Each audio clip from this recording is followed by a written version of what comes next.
Hey, you're alone in your living room. The lights are off. The muted blue glare of the TV reminds you of just how helpless you really are.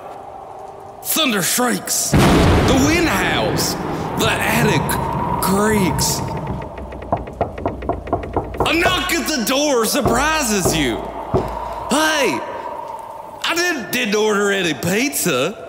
You stand up as the door crashes open. Oh, yeah. And the murder crew enters your home.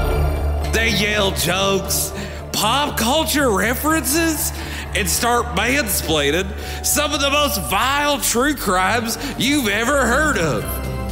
You listen to them, unsure at first, but relaxing into it. Pretty soon you're laughing, horrified, and strangely turned on. At some point, they realize they've forgotten to introduce themselves. Make room in your heart for Grant, Jamie, Austin, Carlton, Joseph, and the friends, lovers, and/or acquaintances they've pressured into hanging out. Like your creepy boss that has no friends. Hey, Pete Rose, what are you doing here? Make room for Murder Schmurder. That's great. Jesus Christ. I said not. All right, let's stop recording. I already tried to get us to get all the bad stuff out for the Patreon, Hey, listen, and you're just dumping it out for free. I'm over here doing intros and outros. I gotta have me time, okay? He didn't have his hot water. That was the same argument he had for masturbating in this house. I gotta have me time, Mom. I've been working really hard, and I need to unwind. Let the demons out of me. I need to unwind. I need to unload, Ma. Give me 15 minutes. The hot loads. But if you could come and knock on the door while I'm doing it, that would help. I wouldn't feel like I'm about to be caught, Mom. But I don't want you to actually open the door. Unless you're feeling the vibe and that seems appropriate. No! No, you need to... Oh, I'm sorry. That's where I draw the line. I'm sorry. That's where the line in the sand is. Right. That is including someone into your kink that doesn't know you're in your kink. Right. My brother, on the other hand, I apologize. He was the one that was on the top bunk. This is entertaining. Okay, so far, strong. Welcome to Murder Schmurder. Today's host is the wonderful, magnificent Sally Saltwater. Talking about Yay, Sally! Yay, Sally, a real name. Ooh, Sally Saltwater. Call me up whenever you want real estate in Mexico because I can get you the best deal on where a narco got murdered, bruh. Salty. Don't worry. If you want to buy a house without a lot of, ghosts bothering you, Sally Saltwater's got the least haunted properties in all of Mexico. That is right. Unfortunately, there's no piers for me to take my teeth out, so I'm just constantly on the work. Always working. And I'm Joseph, and I'm really happy to be here with Miss Saltwater and my pals. Austin. My name's Austin. Great intro. Yeah. I'm Austin. I'm really excited to be here. It's been a great week. I'm excited to be here with Sally Saltwater. I haven't seen Sally Saltwater. I've seen you. She's seen me, but you haven't seen me. And I'm also an alcoholic. I really hope my parents don't. It's okay. Oh, I'm sorry. That was hello, good. Austin. Hi, Austin. Right. This is a safe place. This is Austin's an Alcoholic Anonymous. It's not even just helpful. Yeah. It's just you roasting me at all the times that I've been drunk. Oh, I'm sorry. I hate to interrupt everything. It's not like we're doing anything. There was talk about a potential roast of Austin Sims. Correct. There was talk of that. Oh, yeah. There was talk. I'm curious if we're still planning on that at Brew House, maybe around 8. That sounds great to me. I can. Now, how do we want to set this up? Do we want to do like Comedy Central roast style, where you guys come up with jokes about me, I come up with jokes about you, or do you just want to just fucking dig into me? I say, what's it called? Like Comedy Central style. Okay.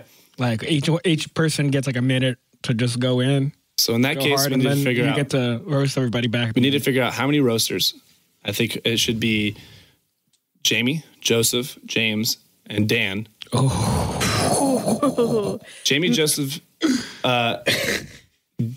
James, Dan, Matt. As long as I don't go after James, because I feel like James is going to go fucking hard. He's going to go hard. I feel like James doesn't really have like what you call a filter. Oh, when it comes to his boy, no. No. Definitely not. Like, if you want to cry on your birthday, that's your business, bro. But I'm just here to support you. Does anybody have like a microphone and a speaker? I think I have both. I have a karaoke machine. That works too. Is this the invitation of Sally Saltwater to the roast? I don't want to participate. This feels like you're being invited. You are so invited. Yeah, I just want to bring it up, but you're not invited. Oh, thank you. We'll definitely take your karaoke machine. Oh yeah, no, yeah. I'll drop it off Everyone's at the time. I just want to make sure that I get the core group of roasters. So I have the people that I'm targeting, and then everybody's invited. I'll put a big thing on Instagram. Everybody's invited. Is there like an off-limit topic? There's honestly no off-limit topic. Are you sure? Yes. Okay. Yeah. Heard. Yeah. I'll bring my karaoke machine. Acknowledged. Somebody bring a karaoke machine. Somebody bring a camera. Okay, we are joined by the wonderful, magnificent Grant. The inimitable Grant. We love Grant. I get applause. All right. The host of this bad boy. Host with the most. And then, of course, me, Jamie. Hi, Jamie. Hello. What's up? Applaud. Oh, sorry. What's it called? Don't applaud. Oh. To start off this episode, we have Sally Saltwater, a woman, leading the group today. She is, in fact, a woman. She is, in I fact, checked. a woman. I checked. We are this pretty morning. sure that she is a woman. You don't have a card, though, do you? Oh, excuse me. Do you have like a card? Card-carrying member. A woman of the- card? Shit, I left that at all. Yeah, that's what they all say. So the main reason we have a woman hosting today is because it is Women's History Month. The month of March. And to commemorate Us pretending to give a shit about women. I care We'd about like to present to you a story told by a woman. No. Okay. Well, we have to commemorate someone who I think is a staple in women's history. Someone who is quite possibly the best woman that's ever existed. Michelle God damn it. Who are you about to say? Caitlyn Jenner. Hey, you know, you guys could learn a thing or two about being a woman from the people who know how to do things right. And I just want to talk about a couple of the accomplishments of Caitlyn Jenner. Okay. Yeah, she totally killed that dude. Well, that was Bruce one who killed woman him. of the Caitlyn did not. Remember, Well, isn't of the Caitlin's year, achievements Bruce's achievements? 2019? You could argue I think against that. she was, yeah. 2019? Well, You could argue for it. We're talking about Caitlyn Jenner, the woman. Who was always a legend. woman. Did she say that, or are you saying that? I'd say you could look at it either way. They were always a woman. Most people that do transition have always felt. I mean- Because otherwise they wouldn't transition. Because they didn't feel like a when she was woman. married to her first wife, she was dressing up in women's clothing. Hell yeah. I'm staying out of this Yeah. one. I'm just going to sit back and listen. Yeah. I just want to talk about her greatest achievement. Right. Okay. You ready? Yeah. In a BuzzFeed interview, she was asked, "What's the hardest part for you about being a woman?" And this is the honest God truth. This is her answer. "The hardest part about being a woman is figuring out what to wear." Fuck that.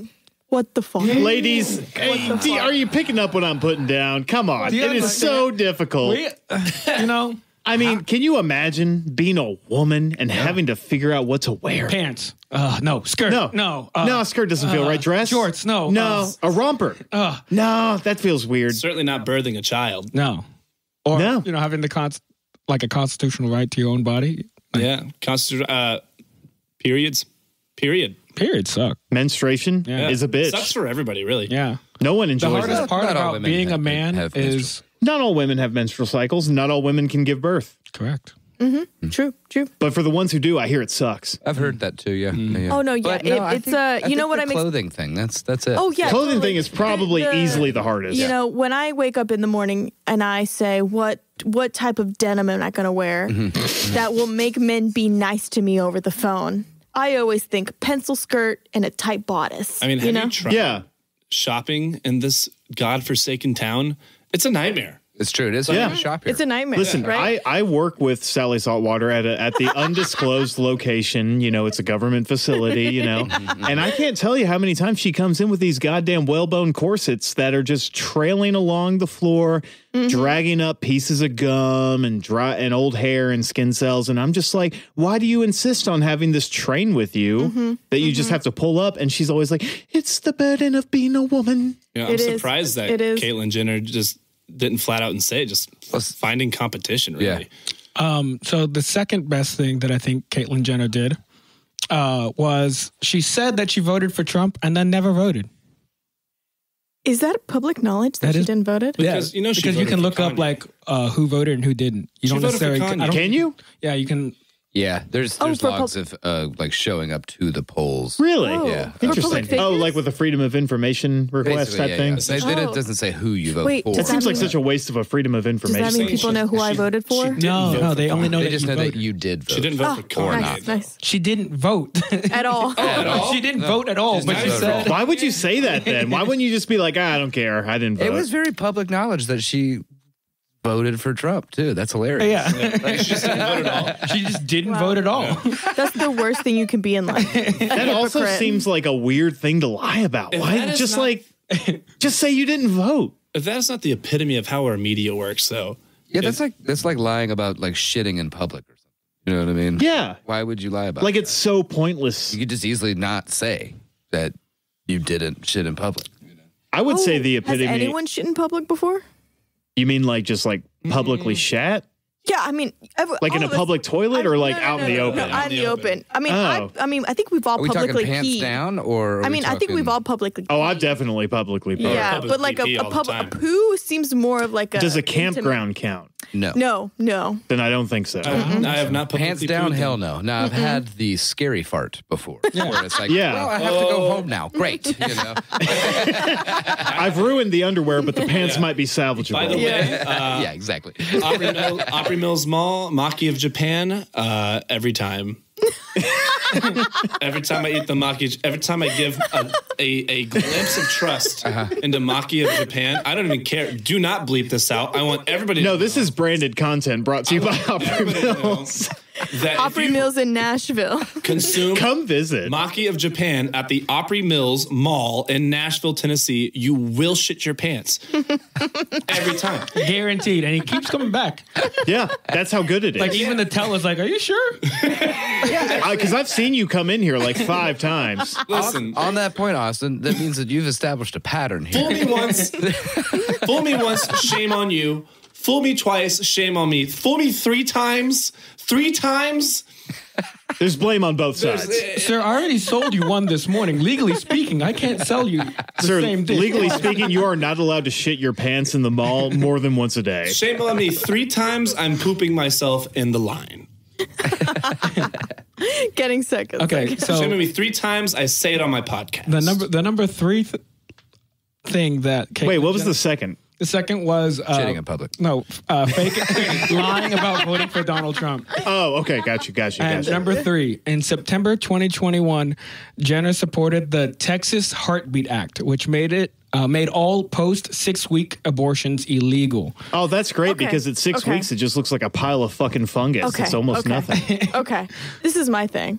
Wait, that was the hardest thing about being a woman? The third hardest thing was taking women's right to their bodies away from them? No, we're talking about the accomplishments. Accomplishments. That's definitely an accomplishment, not a fucking indictment of your character, you stupid fake cunt. Someone's infertility is not someone else's fucking problem.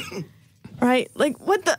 And I'd just like to clarify that I said fake because she's a fucking bitch and not because she's a trans person. No, okay, so... Fake because she puts on a face for the media as if she's like some kind of like family figure, when in reality, you're a fucking piece of shit scum who's appealing to the fascist fucks that will end up putting you in a camp beside everyone else that you sold out trying to get yourself like basically put in as the house trans. Yeah, that's why she's the number 1 woman.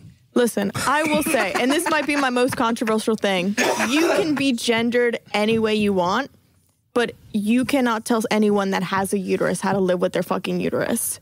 You can be any sort of gender that you want, But for me, for control over a uterus is it's my fucking prerogative. I agree with that. I think at the end of the day, it's just very important to realize that a fetus is in no way a human being. And that if you look at the actual developmental stages of an embryo at 6 weeks, it's really literally nothing more than a petri dish worth of goop. So, well, I don't want to get too personal, but I've flushed a fetus down the. Well, it didn't flush. It was like a clump of eggs. Yeah, because it happens all the time. It does because they can be. You fertilized. have endopic pregnancies. You have abortions are healthcare. Right. Well, your body has health-induced abortions because. Even if the egg is fertilized, it could just flush out at the wrong. Technically, a woman only has a period of 4 days to become fertile. Even if the egg becomes fertilized, the egg will flush out. Right. And you can see I don't like how you said that. Just for the record. Fertile. Yeah. I don't like that that's the word you held on to. Right. Just say it with me. Say it like a cornfield. Fertile. Actually, this is the whole room. A 1 and a 2 and a 3. Fertile. Oh man, but we gotta snip that. That's something we can put right there. But, 1 and a 2 and a 3. Fertile. I'm glad it was only the men that said that. Happy Women's History Month. Yeah. Fuck all ya. Well, logistically speaking, it's just about autonomy. Even if you were a drunk driver hitting a car, you're not legally obligated to give your organs to anyone. It's your responsibility. It's your fault you were drinking and driving, but it's not your responsibility to give your organs to anyone at all. True. I forgot. I'm legally obligated not to talk about drinking and driving. Good. Thank you. Moving on. Making that statement. I think you are legally not obligated to discuss. So I have a theory. And I think this theory will clear up a lot of issues between the left and the right. Okay, so we know we have Black History Month, which is February. We have the shortest month. We have Women's History Month, which is March. We have Hispanic Heritage One of the shittiest months. Which is September 15th to October 15th. That's Por la raza, güey. Why is Wait, when is Hispanic History Month? September 15th because to October 15th. What? It wouldn't be May. Excuse me? No, moving on. Okay. No. So, Excuse me, Austin. What days is Mexico Independence Day? July 4th, baby. It's everybody's Freedom Day. I'm legally obligated not to answer that question. Okay. The correct answer would have been not Cinco de Mayo. It's Halloween, right? Dia de los Muertos. No, that Day of the Dead does not fall on Halloween. I don't know. I'm Day sorry. of the Dead does not fall on I don't Halloween. know. Hey, It's July 4th. then I was going to say Cinco de Mayo. I know. I was trying to lessen that by moving on to Halloween, and you fucking said it anyway. But that was right on the same plane, baby. Okay. So Mexico's Independence Day is in September. Thank you. September. I know Dias de los Muertos, Joseph. God What day damn, is it? sorry. What day is it? Don't ask me the dates. What day is Oh, I it? thought you knew what day it was, Austin. I thought you were Mr. Hispanic yourself. I know that it's not. I know that it's not. Also, can you please become Mr. Hispanic? Speak into the mic. I know that it doesn't. Listen, I fucked Latinos, and I know about independence, Mexican independence. Independence Day. I know Dave doesn't know. What day of the? We're talking about Cinco de Mayo, but Day of the Dead is not Independence Day. What you were talking about was the actual Independence Day of. Now I'm scared to talk. Of Mexico, the actual Independence Day of Mexico. Right. He said, For the record, I was joking because we have a goddamn comedy podcast. I was trying to take heat off of Austin. I was joking too.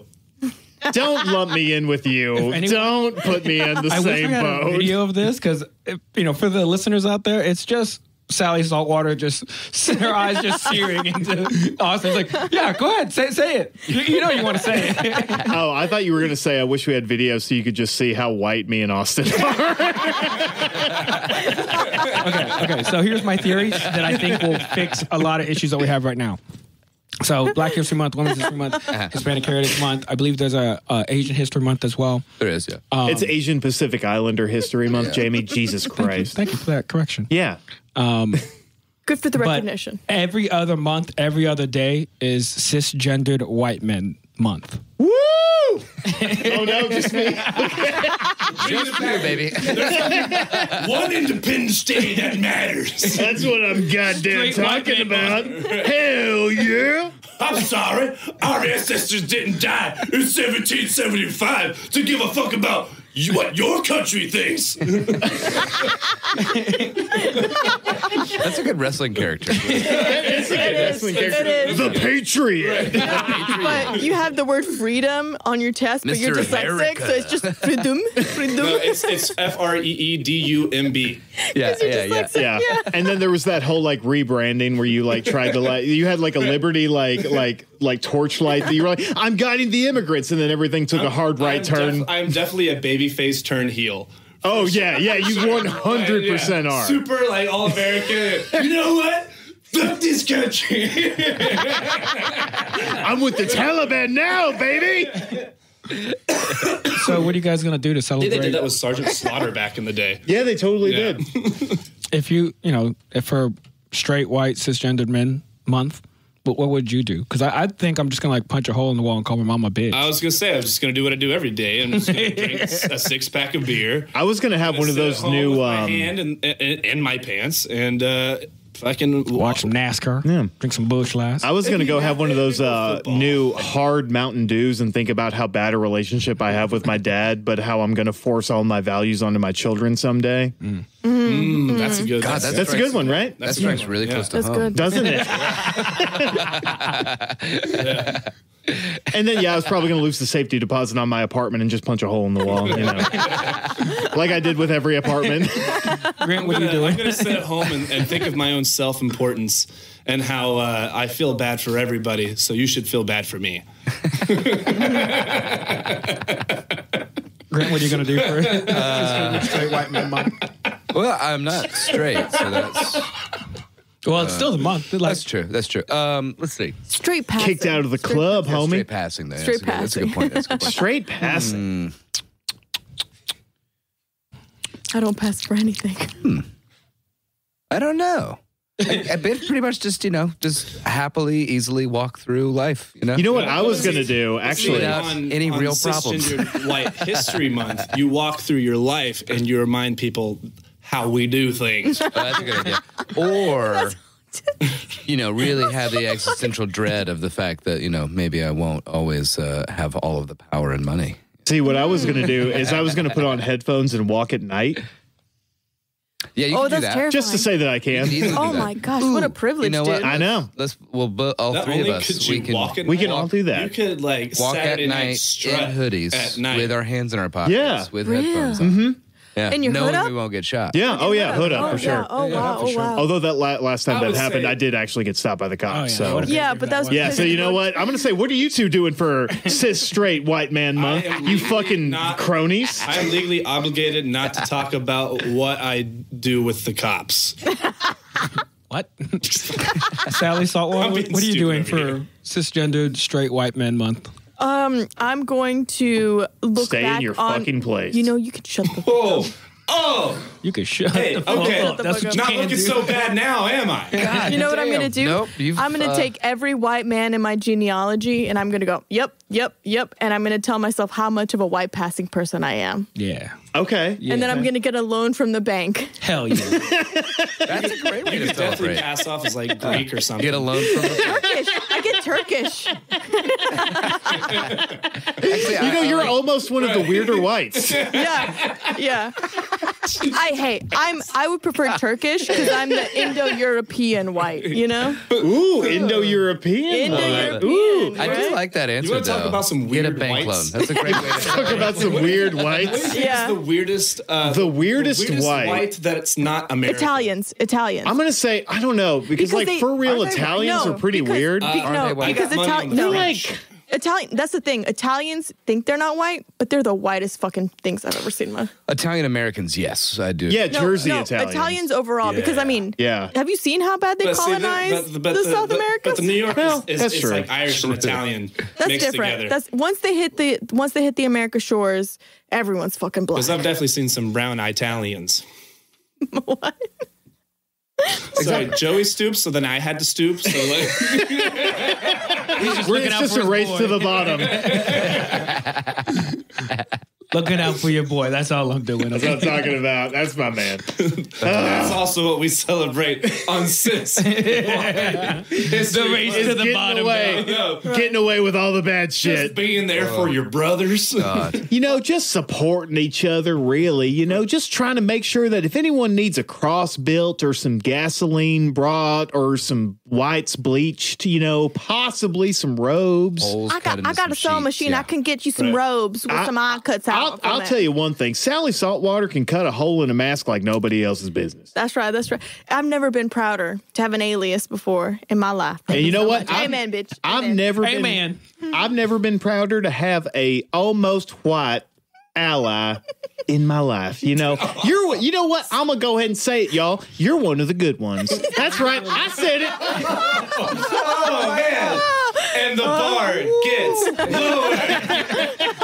It's a limbo over here. Are we gonna have this competition? What today? a competition! I think I should preference as being all in love. All in love. This is a comedy 100%. podcast. We're gonna say some fucked up shit. I was telling everybody. For the record, I'm Hispanic and Sally Saltwater is half Hispanic. I was saying before the show. Once the headphones come on, Hispanic. Pretty good Hispanic. What? Pretty good.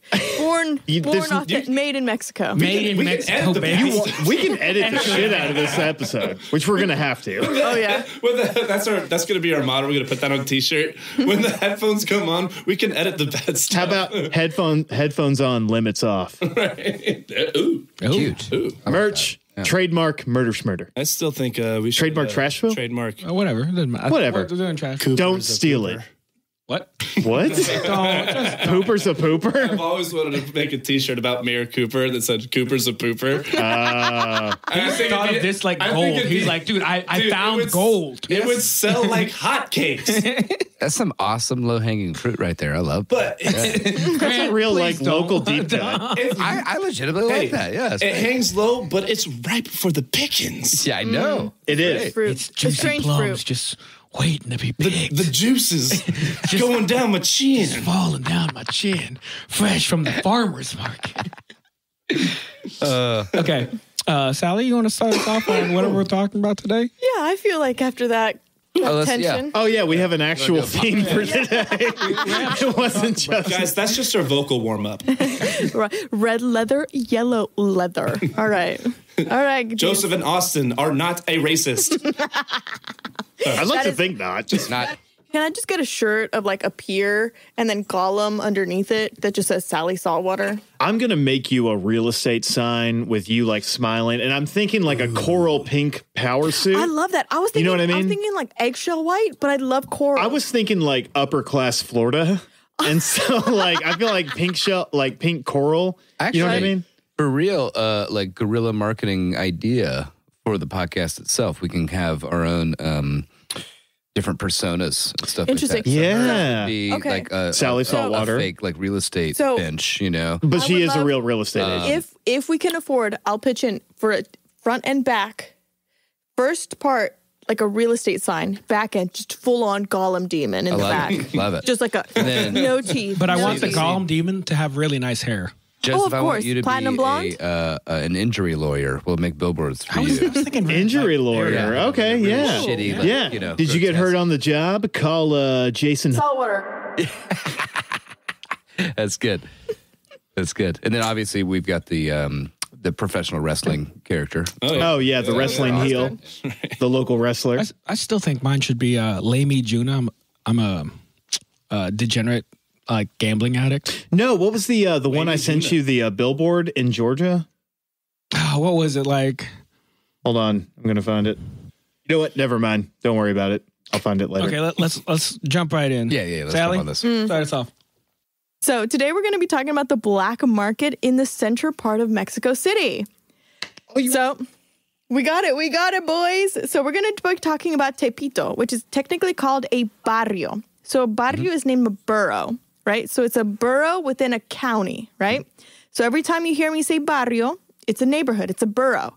Just like in New York, you got the boroughs of Bronx, all that. We have Barrio Tepito. But this place has gotten an infamous name of Barrio Bravo. Can we real quick? Can you say barrio for me, Audio. Joseph? Barrio. Austin? Barrio. Thank you. Good. Go on. All right, so we're gonna be talking about. Was that Tepito. necessary? Yes. Cut that out, Stephen. No. Leave it in. Cut it out. Leave it in. All right, so Tepito, also known as Barrio Bravo, is a centralized point of corruption and lawlessness that's only a couple blocks from the centralized point of Mexico City, the historic plaza of legislation, and the president's palace where he lives. It's like walking distance, right? Oh, wait, yes, Yeah. it Hang on. is. The president has a palace? Yeah, right. It's I'd like to Mexico, revisit man. that. Yeah. It's presidential plaza. Hey, the White House, is that not a palace? Yes. I guess so. We just don't call it Exactly. that. It was built by slaves, so I think it qualifies as a palace. Yeah, this was built by Aztec slaves. That's so a good definition of palace. there we go. Right? Was it really built? I mean, yeah, I guess I mean, It was built by slaves. Yeah. 100%. We just name it different things, but the White House is a palace. just a slave out there, just been like, why can't we call it the Black House? It's the White House. Yeah, Steve. Jamie's joining this race to the bottom. I see. Okay. All right. Good. Yeah. Thanks for taking some of the heat off. Lowering the bar. As a white man, I'd like to say I appreciate it. I was going to say, who's in last place? I think that's constantly changing. I think it's been all of us. I felt like it was me for a minute, but not anymore. Grant's looking pretty good right now. Well, if that's what you think. I thought it was that's me true, this whole yeah. time. So, like, we're Oh, good. good. No, man, you're good. No, I think I we've been thought- trading I off. thought- We've been passing that baton. Yeah, I thought the moisture on my back was going to be enough, but not anymore. yeah, that one. Don't say moisture around me, especially moisture on your back. So Tepito is a neighborhood that is consisted of several blocks. It's canopied roads and endless merchants. The roads are closed off, so you can't drive through there. It's just a bunch of tarps over city, and it's endless merchandise. You can get your favorite foods, you can get your favorite Chanel bags, but it is a maze to walk through.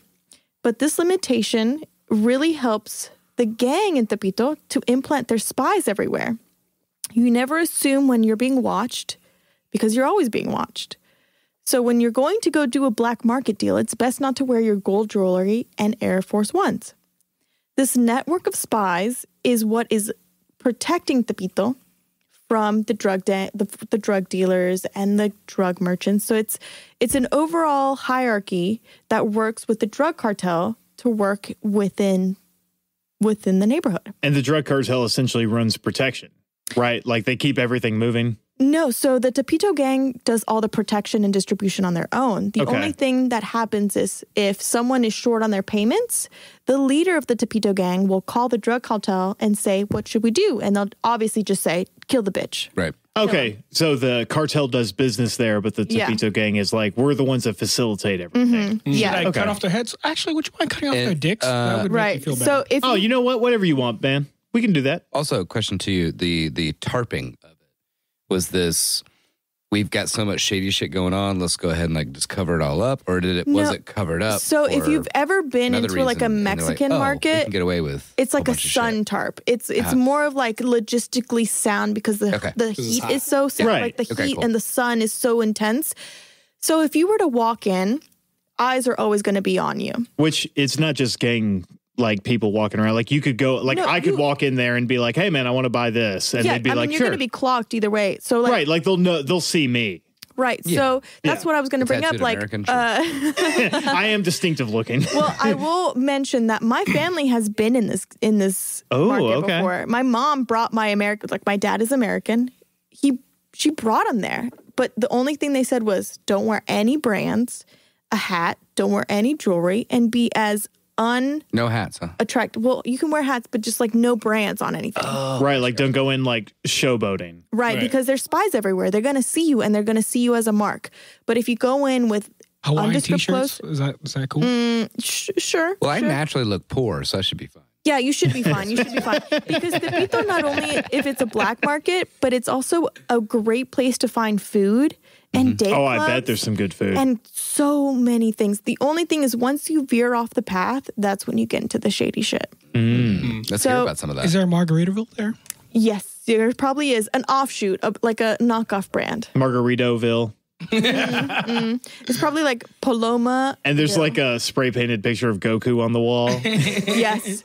Mexicans fucking love Dragon Ball Z. Hell yeah, they do. They do. Mexicans know what's up, dog. Hang on, Dragon Ball Z is loved by so many communities. Every community, I think. Every community, like it's just a great story. I think every kid at my school was simultaneously unified by Dragon Ball Z. That we like, whether you were like jock or a nerd, we all agreed that was some dope shit. We were all like, "Did you see the Namek Saga?" And you're like, "Oh fuck yeah, I did." Yeah, I saw the Namek Saga. You see Cell Saga? Oh shit, Gohan! Ooh. Come on, man.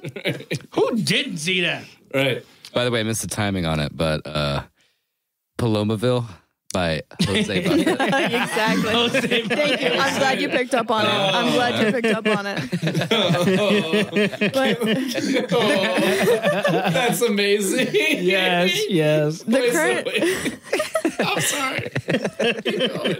The current leader of Tepito is actually rose to power at 24. So what he does is, if anyone owes any money, he calls the drug cartel, and basically all they do is confirm, we kill the bitch? Yeah, we kill the bitch. And that's all they do.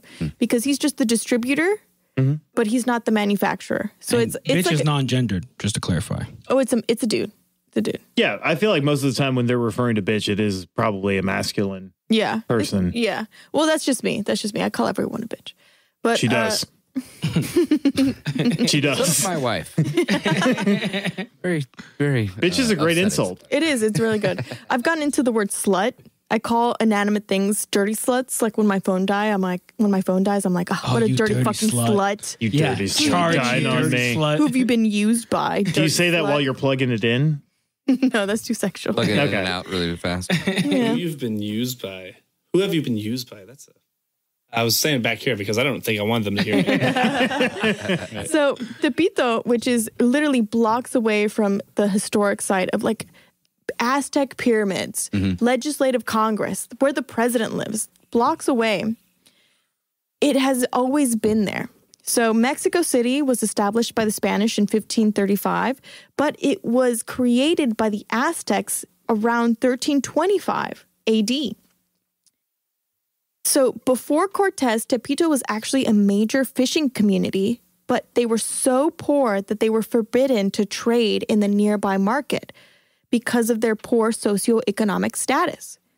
Seems because shitty. of that, because you're so poor you can't trade for better shit. Yeah, because they had shit. They had shit fish. Yeah, but you have to remember they had like aquifers, no pollution. What kind of shitty fish did they have to have shitty fish? We've got mercury in our goddamn like fetal like samples right now, and these people had like pristine fucking arapinas or whatever the fuck kind of fish were just hanging out. Are we talking like catfish? Like what are we? I'm not sure. I don't. I mean, the Gulf of Mexico brings in so much. Like, it's a huge tributary. So there's like freshwater fish. There's ocean fish. Mexico City is basically an aquifer. It's built. It's like built on a lake. So all of their like farming communities were just dirt piled up on the lake. It's kind of amazing, actually. Yeah, it's a very good system that was destroyed. Sure, but these people were the poorest of the poor, even by 1325 standard, right? Which is pretty fucking bad. It's pretty fucking bad. So they created a market aside from the main area of the Aztec culture where most of the outcasts went to sell stolen goods. It wasn't until after the colonial period in 1901 where the Mexican government was so fed up from street vendors that they created a distinct market zone and they located all of the loose vendors to the Tepito zone. And that's where this kind of hedonistic, barbarianistic ideology of a market began because the Mexican government just said, we're just going to put them in all one place. Just lump them all together. Yeah, because we don't want to deal with them. They're just going to be there. And now they're reaping the consequences of it. Sure. So law enforcement will not enter this neighborhood. They know not to because it will basically start a war. That's a plus. Right? They fear that entering will just become so chaotic and so caught up that they just don't enter because they fear for their own life. But what they do is they set roadblocks all around the market, and they hope to catch incoming drug deals and young delinquents that are dumb enough to leave the protection of the market. And that's how they do it. And unfortunately, they mostly catch sex workers, young men that are just starting out in the business, or just young teens trying to buy some pot. Because the pros already know the roadblocks are there. You know, they already have like a boat waiting or something that they'll just throw the shit onto and move it. Whereas like they're just like, okay, yeah, we'll catch some people, but we're just catching the low level offender. Right. If you go through the market, you will find just young boys yelling, coke, marijuana, meth, heroin. They'll just yell it through the streets. They're not going to hide it. They're not hiding it. They're asking or offering? They're offering. Okay. If you get to them, they'll sell it to you because they have it on them. Sure. Because there's no cars allowed in this neighborhood. Yeah, so like Bonnaroo. Got it. Yeah. Oh, yeah. A free-for-all. But Tepito is the 7th most profitable economy in the entire country of Mexico. It is, and this is a neighborhood that is selling illegal items. And this is what they're putting on the books. And they're just now ranking as the 7th most profitable. I can't imagine what they're hiding from the books. What their actual like production is like what the actual amount of money they're making. A lot higher. Right. Yeah, wait, it's probably like what, second, third? And this is the whole country. The whole country. Right. This is the most profitable region of the whole country. Not even just the city of Mexico, which as is opposed to the senior frogs in Mexico City, which is what, probably number 1. Senior Frogs, excuse me, is in Cancun. I am so sorry. I show my ignorance. That is my fault. So it's always called. So is there some drug dealer out there who's just like, my IRS out there is just, I'm clearing $70K. They could. Actually, do you know like how the tax system works in Mexico? I don't. I don't know how the tax system works here. I could not file a 1099 in Mexico. Is what if that's what you're asking? Sally Saltwater is an American citizen. She has no idea how that stuff goes on. Damn. Yeah, come on, man. I just want to know if they're just Worth like a Google. There has to be like a drug cartel like filing system, right? Oh, I'm sure they have accountants that just like it's a launder front. everything. Yeah. It's a front. It's always a front. And then they report a little bit on their legitimate business, you know? So I would like to just start off with giving you the Google ratings for Tepito. It's got a 4.5 stars. Yes. Right? They're closed on Tuesdays and federal holidays. So don't try to go. Tuesdays? Yeah, always Tuesdays. Taco Tuesday. Dario. That's at the bar level. All right. Here we go. Yeah! Fucking From what we're talking about, man. God damn. I'm awake now. I immediately apologize.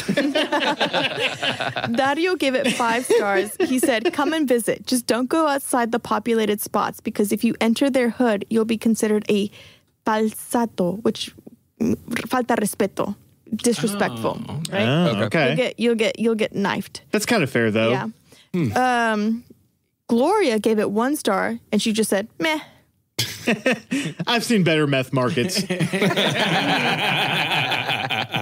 But I mean, once again, I'm just going to reiterate, like my family has been in this market. You'll find everything. It's not, once you enter and you're non-suspicious and you're just wearing clothes with no sort of marking, you can get the best food. You can get the best pirated movies. It sounds like a bazaar to me. Once you hit the shadows of the community, it's a dangerous place. So hang on real quick. Sally Saltwater went on vacation. What was it? Christmas time? Right? To Mexico? Did your family go then? No, we went to, listen, I'm going to show my privilege a little bit. We went to Cancun for Christmas. Okay, so because Sally has a little brother. She has a little brother. Isn't he like 15? Yeah. He stopped believing in Santa. That's when we said, well, we can go fuck it up and go places now. So I was wondering if oh yeah, we're going to go to this drug dealing place. You can get it. No. My brother is like 6 foot tall. Hold the phone. When did your brother stop believing in Santa? Oh, years ago, but he didn't admit it. Okay. Oh, I thought you meant like when he was 15, he was like, you know what? I don't think Santa's real. Like he brought it up in conversation. And you guys were like, God damn, finally. Now we can go drink. Come on, bitch. Let's go. Which is fun because we did get drunk as shit on New Year's Eve with him on the beach. Good for Sammy Saltwater. Yeah. Yes. He turns to his mom like, Mom, that N64, that wasn't Santa, was it? He was milking it. I think he was really milking it all these years. He stopped believing like 7 years ago, but he was like, you know what? This is the bag. This is how I'm going to get my cash. That's fair. Right. Santa, can I have $1,000? And a pack of Trojans. I really believe in you. Mom, I don't believe in Santa Claus anymore. It's like, oh, thank God. Thank God we can actually go to fun places and get drunk as shit with you now. But Well, do you believe in pussy? the Honestly- tooth fairy, but honestly- like, you know, I put a tooth under my pillow the other day and I didn't get any money. So like, where's the tooth fairy? What's the deal with that? Was they lazing about? Honestly, this man pulled so many women. So many women. Did you hear that pause? She was I about to say did. bitches. You were about to say bitches. That's okay. You can hype you can hype your brother up. Listen, I'm gonna show them And the you should say picture. bitches. Oh, you're not gonna show the famous picture? Women I'm gonna History show Month. the infamous Women picture. history. I This love picture- bitches. This picture got him a girlfriend and made him popular in school. All it took was one picture? That's right. For the Cute listeners boy. out there, In a he has a sexy picture. lady. Where Lady with he some is next jugs. to, That's a nice straw jawline. some nice big fake. I mean, they're large jugs. She's You definitely can't say they're attractive not. woman. Is that y'all's mom? Even if she has not learned to blend no, her Sally Saltwater's neckline. mom is hotter than that. No, this is the lady that wanted to Oh. bone my brother. A little bit. Sorry, I'm getting flashbacks. Anyway. So what can you buy at Tepito? We'll find out. So you can buy porn, blockbuster movies, the newest video game. Like any kind of porn? Like, do they have like weird porn, or is it I'm just sure you like can buy regular snuff porn? if you want. Yeah. Jesus Christ. Fuck, that got dark. I was It's thinking a- Bang Bros. Yeah, I know, right? I was thinking is a like an black off-brand, like This is black That is market. true. yeah. Get some really hard- Oh, You can get anything you probably want. get anything. All right, this Yeah. got sad. So porn, blockbuster movies, the newest video game. There's a great food Did you have to market. say Blockbuster like it still exists? Yes.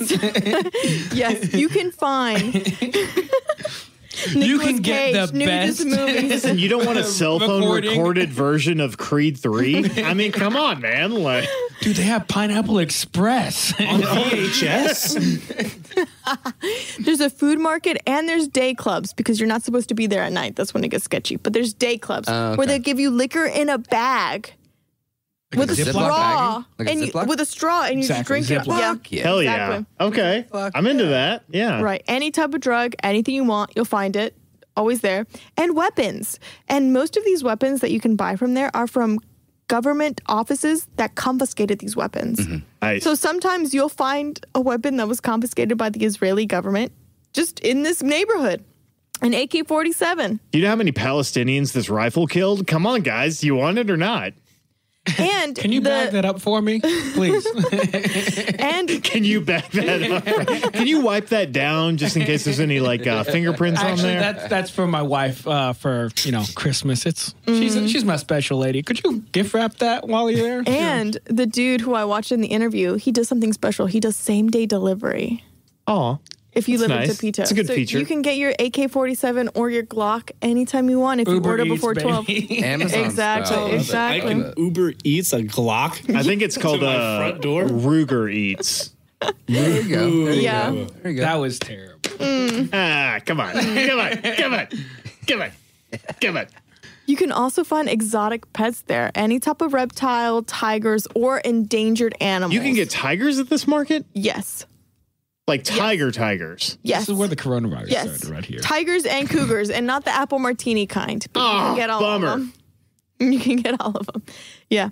So, Tepito is very interesting because it created its own religion. The religion. Ooh, Yeah. So everyone take a shot to religion. All the trauma. All the trauma. To religion. Religion. Hey, holding society back. Love it. I love free market religion. It combines the worst aspects of capitalism, which is all of it, and the worst aspects of religion, which is all of it. Our Lady of Death. Our Lady of Death. So she's a very generous woman, but she has a high price that you must pay. Currently, right now, Very generous. Can you run that back for me? Very generous. she can be a very generous woman, but her price is very high, and you must pay. Sounds like my ex. She Damn. currently has 10 to 20 million followers today. 10 to 20 million. And they all come from this neighborhood. That's where it originated. It's a cult How do you image. spell that? Wait, what is the See? Wait. population? Santa Muerte? No. Santa Muerte originated in this neighborhood? Yes. Really? The population That's size super of interesting. This neighborhood. I don't know, bro. It's probably constantly changing. They also probably don't have like a big census going on. I was going to get into it. But Go ahead. currently right now, she's got this religion has about 10 to 20 million followers today. It's a cult image. It's a female deity, a skeleton that mixes folk Catholicism with Mexican neo-paganism. Right. Yes. Yeah. So she's the patron saint of healing, protection, and safe delivery to the afterlife of her devotees. Nice. She's usually in a long robe with objects in her hand. Mm-hmm. It can be a scythe or a globe or anything. It doesn't matter. It's all about what you interpret it to be. How big are her tits? I know they. No tits. No tits. Just bones, Jamie. No tits. Just bones. She's a bony woman. So, death. Like a Lady Grim Reaper. Yes, death and worship to death And have no tits always still. no tits. SMH. Because No tits. I'm really thinking of a Grim Reaper. It's a Grim Reaper, okay? Ooh. Ooh. Women's History Month indeed. You're welcome, ladies. I'm not stopping for that. I'm an ally. This is as good as it gets. This is as good as the allyship gets. Oh, fuck. For the record, this is the most cancelable episode we've ever done. Big titty bone girl. I think we're just getting a little bit more ballsy with every episode. I love Honestly, it. I think so. it might be my fault for the tequila. Yeah, you kind of ramped this It's up. a woman's fault, of course. Thank God. Just like it always is. And I'm back to zero, ladies. I'm gonna personally You never know shake which both side of I'm you in the on. parking lot. Why when we go both of home. us? Yeah, both of you. I thought the target was on Austin for right now. Listen, I didn't tell you what you did wrong, even though I could have. It just means you'll always be suspect, Joseph. All right, Joseph. I'll always be. You know, I'm gonna tell you interesting. why. Interesting that someone who is all about equality would persecute me for the color of my skin and the shape of my penis. Boom. And yes, it leans to the left, and you know what? That's okay. The shape Mine of your too. penis. You know what? Left boys. Left leaning. I don't know the shape. How can I persecute? Left leaning in my politics, left leaning in my dick. Drop it. Full on communist with a band. I don't know, Anyway, dude. That penis might be looking like a whole right angle, dude. It's not like a Whole capital left angle. It's a L. left angle. Like a 90 It is a degree? 90 It's degree. not a 90 degree. It just tilts to the side. I mean, you're pretty left, my guy. Having sex with Joseph is like playing tennis.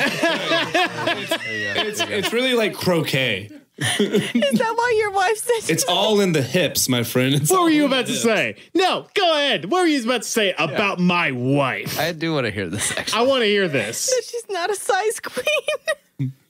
Ouch. Oh, nice. Ouch. Ouch. Ouch. Ouch. Hey, Joseph, all I'm saying is that you're a cute. A what? A cute. Cute? A cute. What's a cute? A cute. What's a cute? Oh, It's a mathematical term, Acute you angles. dumbass. And a cute. It's a pun. Listen, I have an I'm English talking degree. about your left angled wiener being Your a white cute. wiener. Your left angled white circumcised. anyway. Non-size, Acute queen size penis. I'm very happy with Back my on Tuesday topic. night special. And you should be. Taco night. Anyway, Hang on. talking about Die for tacos. your right. Real quick. And a 1, and a 2, and a 3. Fertile. Fuck, I Fertile. messed it up. Anyway, Sally, thank you so much. Keep going. so this okay, death and worship to death has not been very estranged to the Mexican culture, especially in the central part of Mexico, because the Aztecs, they've been ripping people's hearts out for a Right. while. So Really good. As they do. right, so prior to colonization, death was a worship practice by the Aztecs. Once the Spanish came, death became a tool of oppression, and it came in a mass wave of violence and domination. Many turned to the old gods and modified them into the saints of Christianity as a way to cope. This collective trauma of death can be actually seen, like we can see it left over in today's culture, such as the Day of the Dead. That is a culmination of Catholicism and the trauma that they've seen before, because if you see your relative just get fucking decapitated by a horse, By a horse? Like by a horse, like a man on a horse. Sorry, I was just picturing a horse wielding a sword. You're right. I didn't and prep cutting right. someone's head off. I didn't prep that. Yeah, right. Like, you mean a horse decapitated this person? Slay! Yeah. So it can be very jarring, even with like the Aztecs tools. Like they used to have a big wooden stick with like a obsidian, and that shit would decapitate a horse, right? Yep. Like, can you imagine a civilization that was so powerful enough to have that kind of tools just be wiped out? So it's a big, impressive trauma that to this day still lives on today. Right. Because you remember the dead. Right. There was never a holiday prior to colonialism to this. Why did we start as Hispanics, as a fellow Mexican? Because of the trauma of how many people died when Cortez came. If we had to remember those that died.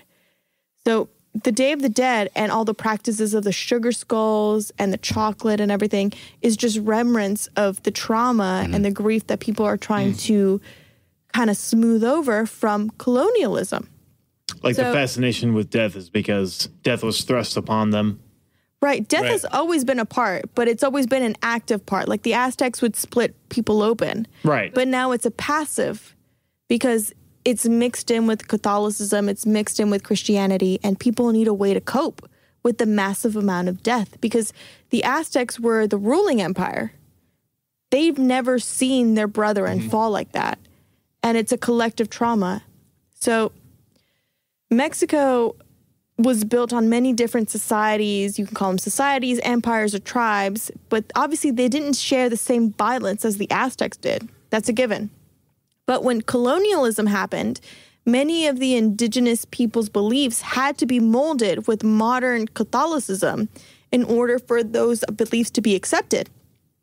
So even if you were an Aztec, you were forced to conform to these ideals. And it became a way to put your own indigenous beliefs into these molded ideologies. So you became obsessed with saints, certain saints. Because that's all you could put your idea in. That's all you could do. Saints are the whole point is that they're martyrs, that they die. Right.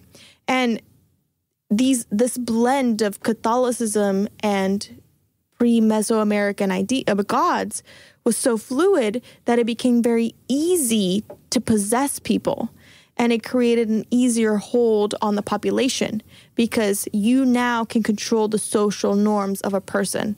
You now control the social contract between a person and their government and God. And that's where a lot of Latin America's patriarchy and misogyny comes from. Machismo. From the colonial ideas of Spain. Machismo was not an idea in Mexico until the Spaniards came. Right. You had a Spaniard white man forcing himself upon an indigenous woman. The child that came of it didn't matter what happened. It was already in a caste system. It was a modern day caste system that you can see in India. So machismo and patriarchal ideas came from Europe, really. Right. Yeah. But even if they left, those ideas are still seen to this day. And fun fact, machismo actually comes from Italian culture. Because I did not know that. Cool. because Christopher Columbus was Italian. Well, yeah. Well, actually, I have heard that. I think it was Portuguese, was he not? He was Portuguese, yeah. He was hired by the... But a lot of Spaniard cultures were very much influenced by the machismo cultures that came from the, what's it called, the conquering era. Conquistadors. Of Greece coming down to Italy, yada, yada, yada. So it all comes back to imperialism. Yeah, It very much comes like pretty much everything else. Which is very interesting as well because in Spain, the Moors were Muslim. The first Muslim person was a woman because when Muhammad got the word of God, he himself was not a Muslim. He was a prophet. So who did he teach the prophet to? His wife. So the first Muslim was a woman. That's why women in Islam are not required to go to church. Only men are required. Just by being a woman, and if you have children and you are a homestead, that's it. Because you're already acting in a godly manner. Yeah, well, just by the bare minimum of being a woman and doing your duties, that's enough. You are no longer required to come to church. If you come to church, great for you, man. But if you... It's your choice. That is your choice. That's why when that man entered the mosque a couple of years ago where he was like shooting it up. Mm-hmm. So in mosque, men and women are separated. Right. Because when you're with the women, children are allowed to run free. You can breastfeed, they run, they can play. It's not a very constricted thing until the very end. The prayer is at the end. So if, like a couple of years ago, there was a man that entered a mosque and he shot it up. Are you talking about in New Zealand? Yeah. In Christchurch? He went to the women's section. Right.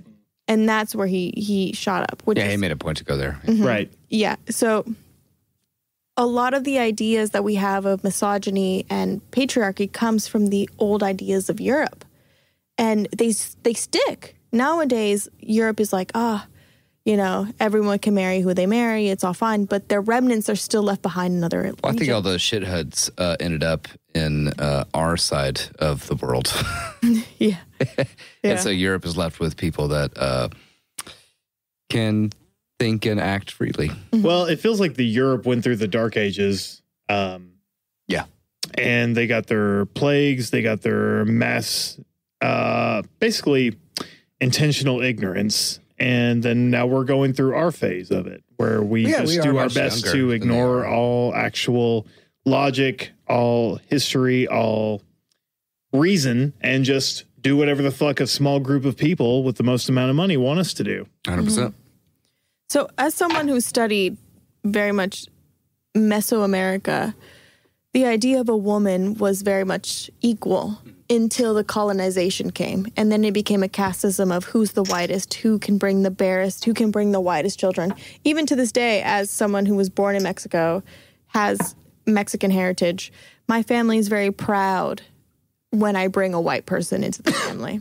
And it's a terrible thing. And it's a terrible thing. And it's something that you don't want to openly display, but it comes up. It always comes up. Do you think that's almost like it's called generational trauma kind of a situation that's going on there? Yes, because it's an instilled thing that always comes up because you're purifying the race is what it's called. It's like generational Stockholm syndrome. Yeah, because... Well, I mean, even in India, for like a completely different societal system, like one of the top products that is sold is like a skin lightening cream, right? Like things to reduce the appearance of, or like in Brazil, how like a lot of indigenous Brazilians are like darker, or there's like African diaspora in like in Brazil, and like they tend to like look at like lighter skinned Brazilians as who you see in the media, like Sofia Vergara, who is like a gorgeous person, but she's very like she is like unequivocally, like undoubtedly like a gorgeous human being, but like she is also the light skinned, like naturally blonde Brazilian that is like tend to presented to the media. Yeah. Right. And the mixing of races have never been discouraged, but it's always to purifying or whitening the race. Sure. So it's always this and that. So also to add to that, I'm very light skinned as a Hispanic person. And that comes from both my parents being very light skinned, and both of them were favored in the family for being light-skinned, like as if it was a virtue. Yeah. So, like specifically, like talking about my father, he was green-eyed and light-skinned, and he was the most favored of the five brothers. So, why is it that we are like consistently looking for people that are more prone to skin cancer to be like the top race? Normally, so it comes back to a very old belief of so when you were dark skinned, it was a sign of being impoverished. No, I know the or the lack of eyes, God. It is just one so of those like things, you can see that especially in like Chinese culture growing up. Sure. Or like growing up, not say when I was growing up, that helped when you were Chinese. When you grew up Chinese. You saw like a lot like it being favored to be light skinned because it showed that you weren't working in the fields and you weren't a slave. Impoverished. Because you could be inside. Yeah. You had people to do shit for you. Exactly. And so it was very fat and pale. That's what we all want. Yeah. Which is why you go back to the original imperialism ruined everything. And that like when you have people who place their cultural markers for excellence onto your culture, that does not mesh. It doesn't equate, But you also punish those people for not following the same guidelines and the same standards that you have set before. You have a very internalized self-hatred. You know, for like, well, it's like, I mean, shit, like Mormons believed until the fucking goddamn 1970s that like you could become light skinned by virtuous deeds. Yeah. Which is like, when you look at Mitt Romney and how close he became to being president, is you almost had someone who grew up being taught that, if you do good things, then your skin will lighten. And that means you're a good person. Right. Yeah. And even speaking on a personal tone, like my mom. Magic underwear. Like, I didn't know that about Mormons. Yeah. Yeah, no, they believe. Yeah. So my mom was. Also, for the record, Mormons aren't technically Christians. No, they're not. No, they're a separate sect. They're like sort of a separate thing. It comes from the same bullshit, but it's like a different offshoot. Yeah, just even put the Bible like says itself, like you cannot add or take away. Yeah, from you just put them in a stone. The Bible contradicts itself. I mean, at many times Jesus Christ himself says, like, I have come here not to like, you know, banish the teachings of my Father, but to fulfill his promises. But he definitely like goes. But then he also says other things that are against the Old Testament. I mean, I was gonna say, on a personal mode, my mom is darker than me, extremely darker than me. Like, she was called Tar, like Tar. No fucking way, because your mom's not that gross. No, she used to be. She's lightened up now because she's lived in the United States. All those good deeds. But she. I'm gonna wait until we're done, and I'm gonna find you in the parking lot, and I'm going to shank you. For the record, her mom is an amazing human. her mom is awesome. Yeah. And she really makes nice. really good fucking rice. Am I wrong? What's it called? Your mom? What's she? She's a social worker now. She is. But She's now a social worker Teacher. no, she used to be a teacher used to be for special special need kids. Now she is a social worker for unaccompanied minors across the border to make sure they're not being abused. Literally, how good of a person do you have to be? But she used to be called Tar and like Tyre, but she married my dad, who is a white man.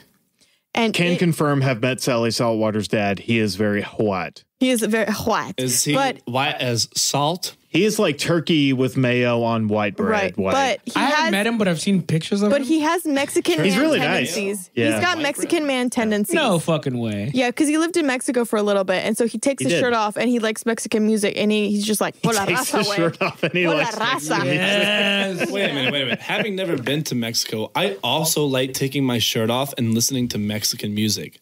Do you like working on like woodwork or some sort of like handcrafted gadget? Does my car count? Hang on. What kind of Mexican music are you listening to? Are you listening to Pepe Aguilar or like Bad Bunny? I don't know necessarily any specific artists, but there is a song that I love called Tu Solo Tu, which from what I understand means I listen to a song.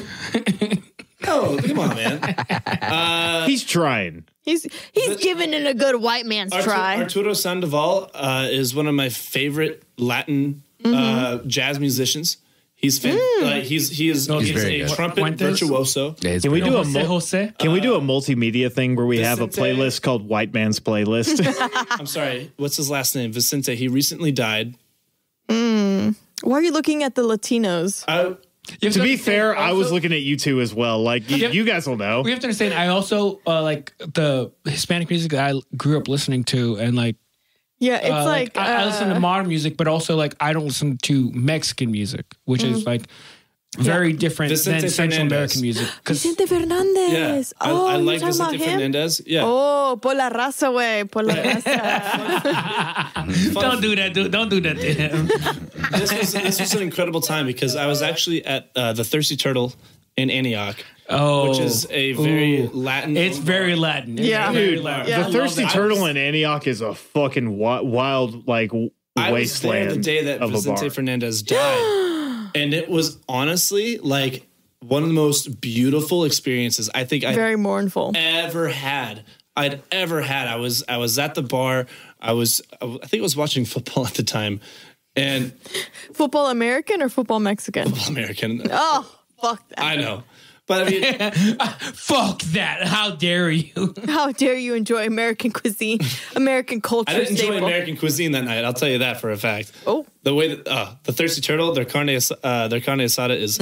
It was Taco Tuesday. No, I just had the freaking steak. Anyway, just like the way that everybody like celebrated Vicente, and that was really what kind of got me sort of. I knew who he was before that, but like I started like kind of really diving deeper into his music. His story is very interesting. And it's really cool. It's a really beautiful, beautiful kind of music too. For all the listeners out there, if you want to listen to some Honduran music that like I grew up on, one of the staples is a song called Sopa de Caracol. Sopa de Caracol. Yeah. Wow, damn. That's a deep cut. I haven't heard that song in a while. Yeah, that like I remember my dad was like, "This is us. This is like our music," and I was like, "Okay, well, yeah." This is yeah, por la raza. yeah, por la raza. Yeah. Like yeah. So if you want to know like more like Honduran like Caribbean culture, like that's what it's like. Which is also like looking back on like Hispanic music, my favorite thing is the music videos. Oh yeah. The music big videos. booty bitches have been in Mexican music videos before rap. Oh my God, these big booty bitches. You're talking about big booty bitches, but also you're talking about like guys who don't look like they pull big booty bitches. No, you get a man with his beer gut and khakis and you see a badonkadonk and you're like, damn. Yeah. Like it's the best. Like you'll see a whole band with like just a whole bunch of guys with beer guts and they're having a great time. Mids. A bunch of mids. Don't hate on these men. They're ugly as shit, pulling They're the not ugly as shit. Women. They're just Hispanic dads. That's what they are. They are. Ugly men need to band together, okay? We outnumber the rest of you. Whoa. April 1st is cisgendered. Well, I guess they won't ride men, but nonetheless. Stop trying to take away our celebration. But like, yeah, you see like a whole bunch of these like dad bods, and then you see like big booty bitches everywhere. Oh, damn. And you're like, yeah, get it, guys. Nice. Get it, guys. Good. Anyway, talking about some big booty bitches, I have 3 women to talk about Tepito that are pretty memorable to the history, all right? So first we have Doña Quinta, right? So we talked about the religion about Tepito. Is she a saint? Is she a grim member? No. So Doña Quinta is actually a woman who has a 20-year-old altar to Santa Muerte. She is the one. So if you ever Google Santa Muerte, her altar always pops up. She is the one that outside of her home established a giant skeleton statue and said, this is the saint. Because she herself came from Tepito and she wanted an outward expression of her cult religion. It's all different. So patrons will come and give alcohol, fruit, and money to this statue, which is behind like glass. The statue is always dressed in different outfits based on what Doña Quinta wants. It doesn't matter what she wants. If she wants blue, she wants red. If she wants white, it doesn't matter. She will dress her. But she will always have flowers in her hand and owls around her to stand watch. That is what Santa Muerte is. It's always very fluid. It's always very mystical. If you want your own altar in your home, you can put it wherever the fuck you want. So this altar is actually the most revenue that Doña Quinta's ever had. So she sells merch, she sells merchandise, because if you look it up, what Santa Muerte is, her altar pops up. It's right on the road. It's in her house. Typically, 1,000 people a month come to her home to just pay respect that are outside of the neighborhood. That doesn't include neighborhood communities or everything that comes in and just pays respect casually. This is technically considered a cult based on their connections because the people in this neighborhood did not want a Catholic or indigenous ideology. They wanted something more connected to their neighborhood. So this is a cult created in the neighborhood that has now grown to North, South, and Central America. So you will find people who support this religion in Canada to this day. Like, that's how far this has grown. And this deity... Like Hispanic people in Canada? Yeah. Okay. This religion is mostly about, it's what you give in to give out kind of thing. She's a protector, she's a healer, but she will take you to death if you need to. Is this like kind of like where the... I can't remember the name of that religion where it's like you have the like little pouch that you build. You know what I'm talking about? Oh, it's not Pablo Santo. It's not where you get that what's that cauldron. Yeah, you know what I'm talking about? The repository of like you put things in there and it's supposed to give you back things. Oh yeah, what's that goddamn called?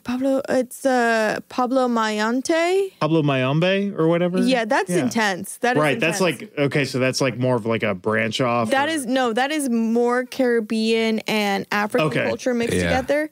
This is more of specifically this religion has nothing to do with sacrifices.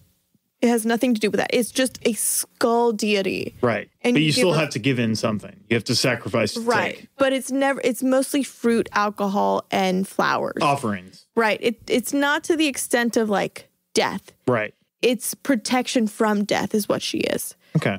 Because she's very much a skull figure. But obviously speaking about the trauma that Mexico's been with, Mexico has not shied away from skull or Mexican idols. Or I'm sorry, death idols.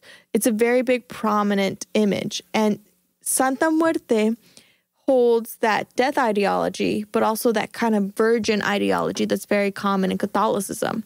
So she's that mixture. She's the virgin death in a way. And she's very appealing to other people, especially it's very easy to fall in if you come from Catholicism because it's a protector mother of death, especially if you're into corrupt ideologies.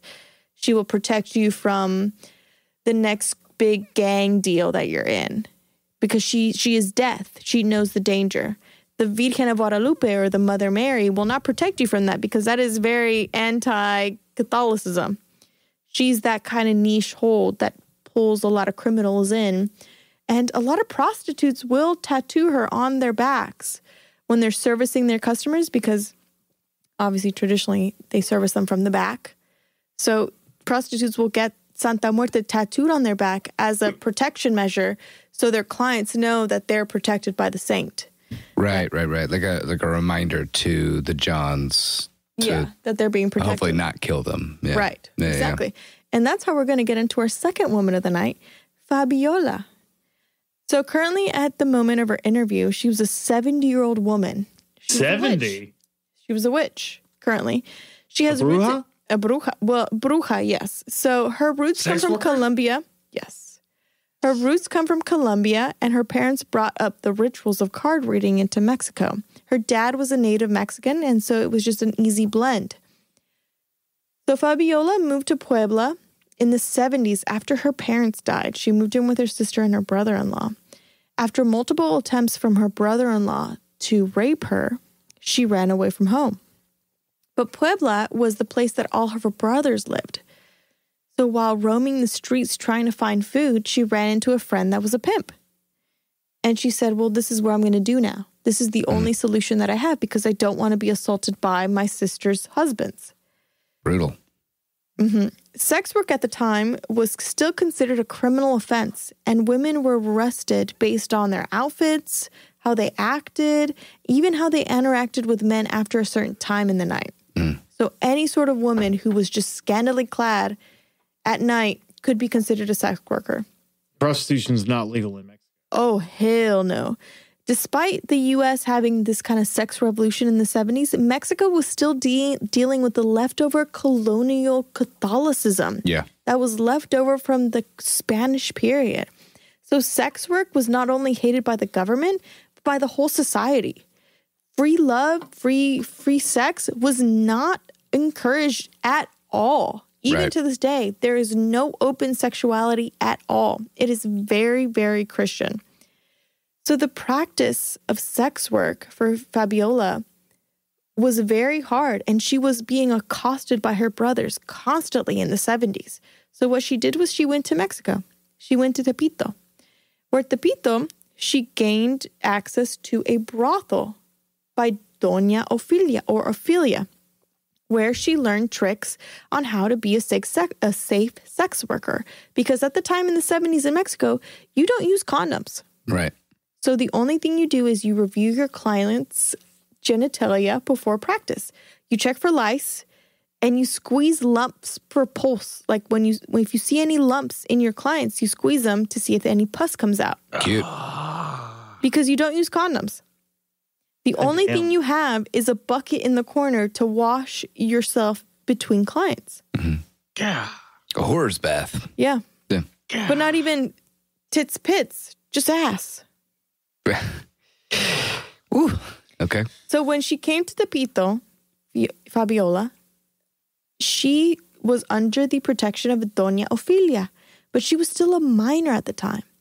So when police broke up these prostitute rings, she was not allowed to hide with the other girls because the other girls were of age. And if she hid with them, they would know that Doña Filia had an underage girl in her ranks. And she would work part-times in the brothels and part-times in the streets. And every Thursday, you had to have new heels and new pantyhose. And there was always 2 separate categories when you worked in the streets. You had the pretty girls and the country girls. The pretty girls always had the biggest lines and the most customers. The ugly girls, the country girls, had the shortest amount of lines. And it was always a goal of trying to get to be the most refined pretty girl. And that's the girl with the pantyhose, the nice heels, the nice makeup, the good hair. It was a very prestigious thing to be considered a pretty girl in the long line. So Ophelia always had a rule of 15 minutes. After 15 minutes of being on top, she would cut off. It didn't matter if the client was done. It didn't matter if the client was ready. After 15 minutes, you paid for 15 minutes. You're in and out. It's done. So after 15 minutes, if the client wasn't finished, what she would do is she would read cards. She would tell their fortune. And if they liked their fortune, they would give her an extra tip. And that's how she made an extra buck under the brothel. And at the time, being a sex worker was illegal. But the worst thing was there was no established punishment at the time. Mm-hmm. Nowadays, obviously, if sex work is illegal, you just get put in the booking system. You know, you go through the process, you get bail. No, not at this time in Mexico. It's illegal, but it's up to the public defenders or the public law to determine what your punishment is. So a lot of these women would see the police ask for sexual favors. Mm-hmm. 5 men at a time would beat them, or they would be exploited for their money. They would say, you have to pay me a certain fine to work morning, evening, or afternoon. Oh, sure. Bribes, yeah. Right. So these women were being abused by their pimps, their clients, and the police in the most hardened neighborhood they could find, Tepito. So many sex workers always knew that they would never leave the room that they went to do their work in. And that's why many of them, as I said, got the tattoos of Santa Muerte on their back to remind their Johns when they were doing their service that they would always have some sort of protection. Feel like there was something watching out for them. Exactly. Mm-hmm. Exactly. The thing about Ophelia, which is later written about in her interviews, is that she had a certain energy that Doña Filia saw a certain energy in Fabuloa that was unmistakable. So Doña Ophelia was technically considered a witch. She would bless her girls before and after every night that they went out. So Doña Ophelia saw that Fabuloa was more powerful than her. So she passed that power on to Fabuloa as a responsibility to bless these girls. Mm-hmm. And Fabuloa, in a sense, saw that it was her responsibility to band these girls together and have some sort of community. So whenever one would get arrested, the other would say, there's a John over here who is a cop. Hey, yeah, sort of like almost like a matriarchal protection system. Exactly. Yeah. So-and-so needs bail money. We need to get her out. Yeah. And that is how the Apoyo for Mujeres, or Help for Women, a nonprofit organization, was created because of sex workers. So it was basically just just sex workers telling other sex workers, we need to band together and make bail money in order to get these women out. And then it became so big that they got donations. And now this group called Apoyo for Mujeres was passing out condoms, buckets and boxes and cartfuls of condoms to these women. Yeah, that's great. But these women were servicing men in shacks and that weren't using condoms for 30 years. And now they are having the right to use condoms, which is a very, very big difference for them. It was a respect. That's amazing. But it wasn't even the condoms. The turning point was in one day, 3 sex workers were killed. Mm-hmm. One was strangled with her own shoelace. Another was strangled on her way home with her grocery bag. And the third was strangled in a hotel room. Is it all the same guy? They don't know. But it all happened in the same day. And that's where everyone started chanting femicide, which is a very big word in Mexico. Mm-hmm. Femicide is a very, very big thing in Mexico. Just a woman being killed by her intimate partner or anyone is a big thing.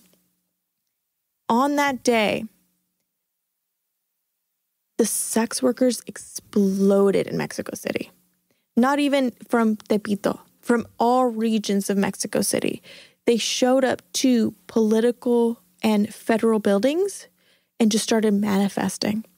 And they realized, you know what we can do to really make an impact? We're going to get fucking naked.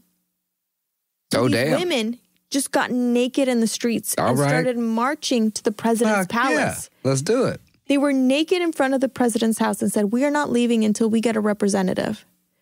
Because it's now shown that we can have a pimp, we can have a pimp, a client, and our own brothel can't protect us.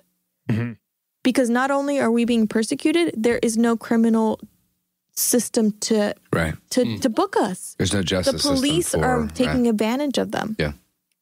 And because of this, sex workers were able to have safe zones and safe streets where they're allowed to do their own business. And brothels became the lesser. And they didn't get that popularity because now sex workers have a right to practice without a pimp, without a brothel, without clientele that's aggressive of them.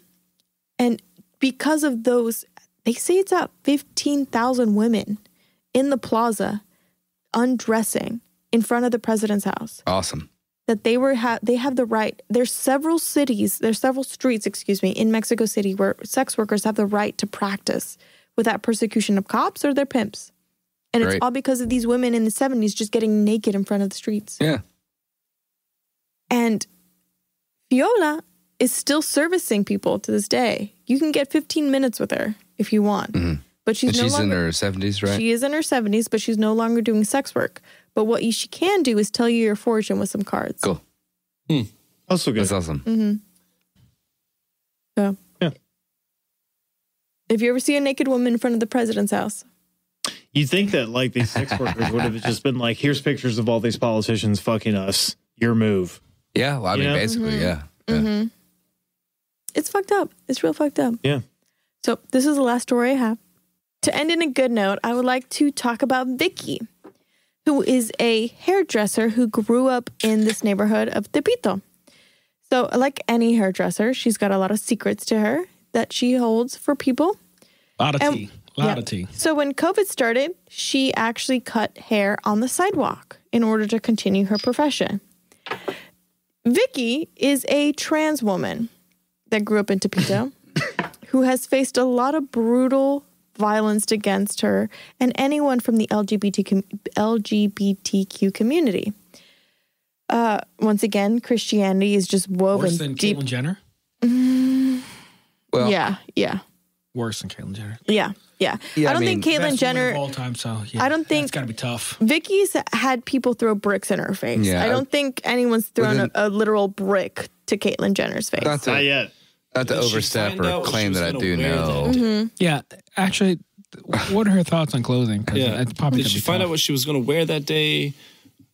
Because that was probably pretty hard. Or not? But honestly, is that why they're ladies of the night? Because they can't. Vicky's not a lady of the night. Vicky is not a lady of the night. Vicky is a hairdresser. She goes to work normal business that was hours. The last one. Yeah. I apologize, but did she figure out what she was going to wear that day? Oh my god! And how hard was it? But we'll have to ask her. In all seriousness, like within the culture, trans women are not very well accepted in this area of the world. Correct? Shit, they're not very well accepted in any goddamn part of the world. Well, especially the United States. You're right. Ron DeSantis has a fucking basically shoot on sight policy for trans people. Yeah, and they've become basically a target here, but any sort of LGBTQ community in Mexico, the remnants of the colonial period and just the mixture of Catholicism and Christianity in the basic norm is just inherent. Makes it very difficult. It's always there. I would imagine, especially with machismo, like straight up. So machismo. Because you're bucking that system. Yeah. I mean, you're going against it. Yeah. Almost purposefully. Going from like I have to be like the strongest male that I can be to becoming a feminine icon. Right. Yeah. I imagine has to be terrible. And- so, in all seriousness, It's dangerous. I have to ask. Did you wear a lot of skirts, or like was that hard for her to pick skirts? I don't know Vicky's experience. She didn't express that. That seems important. I was so in. I was so ready for this soul-bearing moment. I was like, damn, Jamie, okay. I was waiting for Caitlyn Jenner's name to come up, and instead you went a different direction, and it still wasn't great.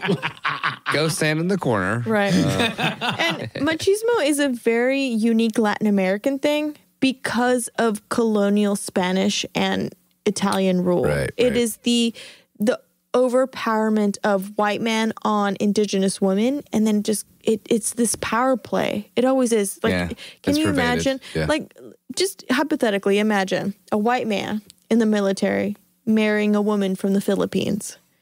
You think that's an even marriage? You think that's an even marriage? I know who you're talking about. You know what I'm talking about? I know who you're You what I'm talking about. about? The guy who cannot stop referencing the fact that he's a Filipino wife. Exactly. And anytime he meets an Asian, he's like, I'm married to a Filipino. She's Exactly. from Manila. Are you from Exactly. Manila? My favorite thing that you Cute. said about this certain individual is speaking of cis white History Month. Go on, please. Go ahead. Please. Just they're leading me into the microphone. By the way, Come on. If you're going to say it, say clear. Say it with your full fucking chest. Acknowledging That's it, that I has know legs. a blink person. Yeah. Yeah. You know, I'm friends with a black person. Right. And I got to say. Yeah, I'm married to a Filipino. Yeah. Especially when that's the only feature you can reference about them. Not that, like, yeah, she likes playing games or puzzles or, like, And you know, then you know cooking what? or whatever. It's like, no, she's Filipino. She brings that heritage. No, she's Filipino, and I know a couple words in Filipino. I can speak a little bit of Tagalog.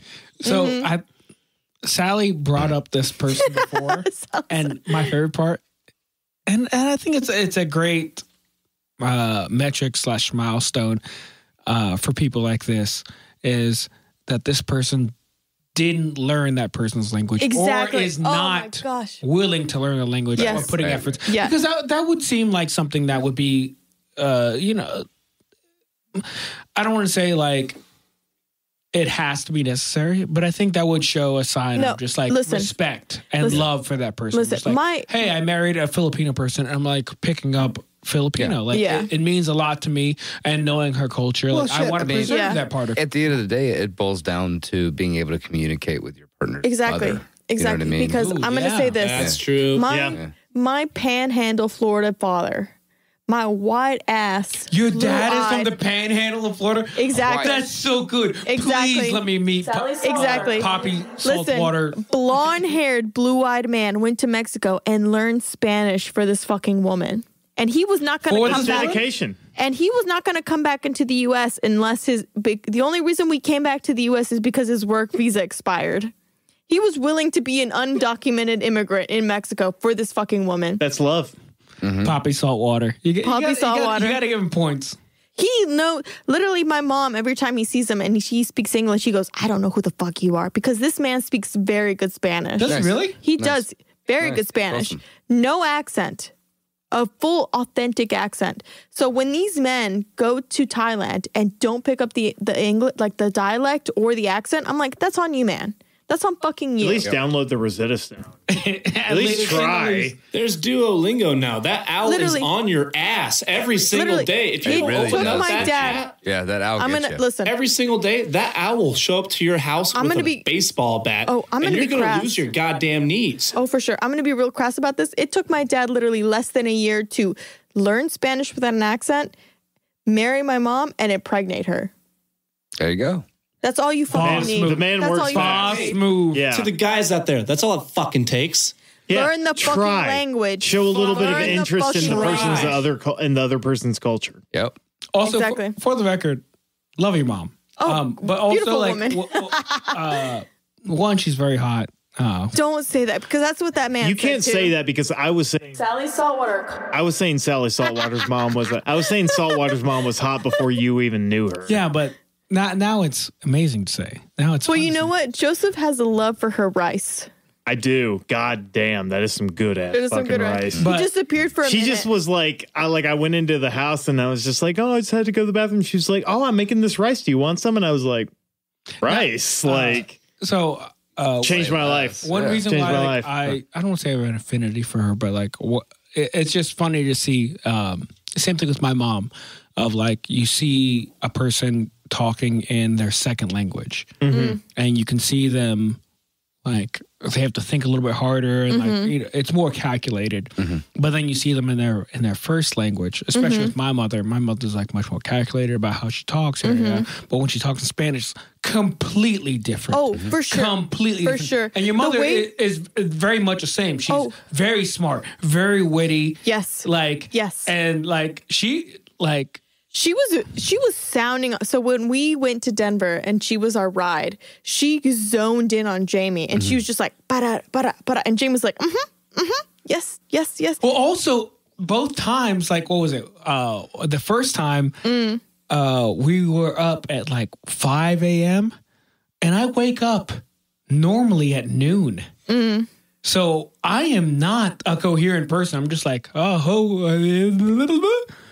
and then the second time, that's when we were like burnt. Like I was so tired, and she's just like going off, and it was amazing to see your mother in her element. She was, she had a good confidence with you to open up in her dialect, because a lot of people assume that she's very dumb, she's very innocent, she's very easy to manipulate, which is pretty standard for like assuming things about other people who don't speak the same language. Right. But she is a very conniving bitch. Well. She's a very conniving fucking bitch. She's a funny. When you hear her speak Spanish, you're like, oh, this girl knows what she's doing. She's fucking a wild card. She's a fucking wild card. But like that's also like how my mom is. Like, like in English, everyone thinks like she's really timid and I've never mistaken your mom for timid. Oh, dude, everyone. They're just so nice. They're nice. They're nice. But trust me, when she was offering you that rice, this was basically an offering, being like, white man, accept my daughter. Don't shun her. Don't shun her. It worked. It worked. I walked out with a bowl of rice and I was like, I'm happy as shit, man. I'm ready to delicious. Go. Yeah, that was me. I was like, whatever. Well, anyways, we want to wrap this bitch up. Yes, we can. Yes. We can go so back. what I was gonna say was Vicky. We're talking about fucking Vicky. Yeah, Vicky. So Vicky was a hairdresser in the Tepito area, and Vicky, yeah. So Vicky was a transgender woman who faced a lot of the brutal hate of the LGBTQ community because Christianity, Catholicism was still deeply woven into it. So she has had many bricks thrown to her face, threats to her business, and just violent calls on her on the streets. Like cat calls were a violent thing for her. Right. God damn. Hang on. Like she survived bricks thrown to her face? Yeah. God. Yeah. Damn. This is she a strong woman. She a fucking strong woman. Yeah, seriously. So at the time, shout out Caitlyn Jenner. Strongest. Right. All right. Back to the corner. She was able to survive a car crash. God damn. Can I ask you a question? How hard was it for this person to pick out what they were wearing that day? Okay. God. The corner for you as well. Okay. I think it was easier than Caitlyn Jenner. Okay. Because I don't think they cared. Because they probably only had a limited amount of clothes to choose from. Exactly. So like, voted second best woman? She's like a strong top 10. I think Vicky's up there. It was probably hard, with all like the gucky bags and like, like all the. I mean, gucky heroin? Yeah. Well, this is my good feel story to end it on. This is my good feel story. I want to hear this. And give me some feel good. We're dying to hear it, but we just want to know what she's wearing.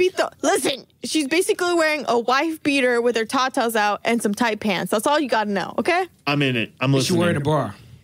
No bra. Pokers. Listen. Nice. She didn't get that far this morning. Is it wet? Oh my God. Listen, I'm going to tell you in a minute, okay? So Vicky lived in a very area that was very transphobic, and Tepito was very transphobic because you have a lot of machismo ideas. Right. You have an area that's basically full of drug dealers, cartels, and you're just trying to find your place. I know that, but like, how wet is her top? Well, I'm going to tell you how she overcame it. Okay. So Tepito has the saint. We better circle back to that part. Yeah.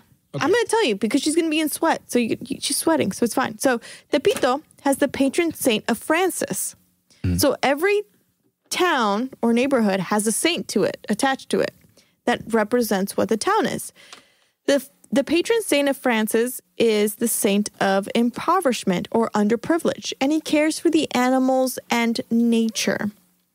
So every day on October 4th, the community gets together and they go to church, and then after that, they have a soccer tournament. It's a big fucking deal, the soccer tournament.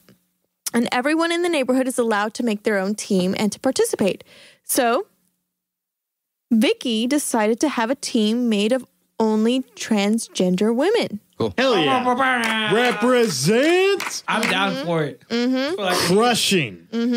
So the first couple years that they participated in, even if they won the tournament, they would be shunned away by their community before the press could get there because they were like, oh, it's not right. It's not part of it. Really super quick side note. If you only pretend to care about women's sports in order to shut out trans people, fuck you, you piece of shit turf. Good. They were called like Jordan gardenias. Peterson is a saint. Cut that out. Yeah, Steven, cut that out. They were called like gardenias. At first, they were used as a spectacle for the festival, and they were very sexualized. And once the festival was over, they would just be pushed away to the sidelines. It didn't matter how far they went to the tournament.